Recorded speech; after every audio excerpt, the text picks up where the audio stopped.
অন্য বিবরণের দিকে লক্ষ্য করলে দেখা যায় আল্লাহর নবী বলছেন হাদিসে কুদসি, আল্লাহ তাআলা বলছেন, ইয়া ইবাদি, হে আমার বান্দারা, তোমরা যারা দিনের বেলার পাপী হয়েছো, ব্যতিব্যস্ততার কারণে দিনের বেলাতে ক্ষমা চাইতে পারো না, তোমরা রাত্রি বেলাতে আমার নিকটে ক্ষমা চাও, আমি আল্লাহ তাআলা তোমাদের যত অপরাধ রয়েছে সমস্ত অপরাধকেই ক্ষমা করে দিব। এরপরে আল্লাহ তাআলা বলছেন, আর যারা রাতের বেলার অপরাধী রয়েছো, রাতের বেলার পাপী রয়েছো, রাতের ব্যতিব্যস্ততায় পাপ করতে করতে তোমরা আমার নিকটে ক্ষমা চাইতে পারো না, তোমরা তোমাদের ভুলকে স্বীকার করতে পারো না, তোমরা দিনের বেলাতে আমার নিকটে প্রার্থনা করো, আমার নিকটে ক্ষমা চাও, আমি আল্লাহ তাআলা তোমাদের জীবনের যত অপরাধ রয়েছে সমস্ত অপরাধকেই ক্ষমা করে দিব। জোরে সরে বলুন সুবহানাল্লাহ।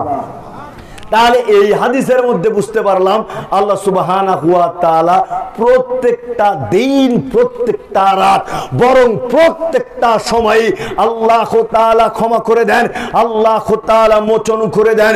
সুতরাং আপনি যেই আমল করছেন, যেই শবে বরাত পালন করতেছেন, আপনার বিবেচনায় নিয়ে আসা দরকার আল্লাহর নবী কোনোদিন করেছেন কিনা, আল্লাহর নবী করতে বলেছেন কিনা। যদি না করে থাকে, আপনি যদি সেটা করে থাকেন, আপনার পরিস্থিতি খারাপ আছে।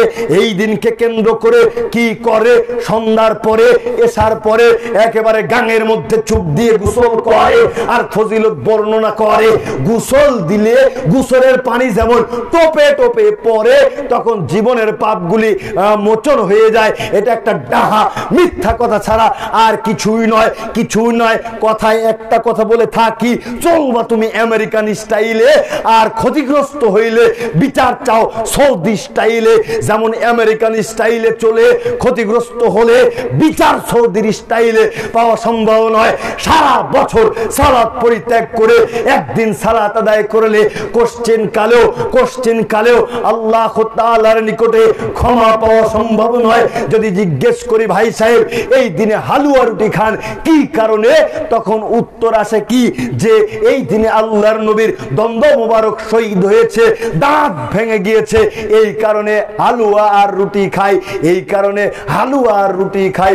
ওরে ব্যাকুল, রোলারের আটা যদি সিদ্ধ না করে রুটি বানানো যায়, বৃদ্ধ কোনো মানুষকে খাইতে দিলে বলবে, কে রে, রাবার দিয়েছিস না রুটি খেতে দিয়েছিস? ঠিক কিনা? বুঝতে পারলাম যে তারা বলতেছে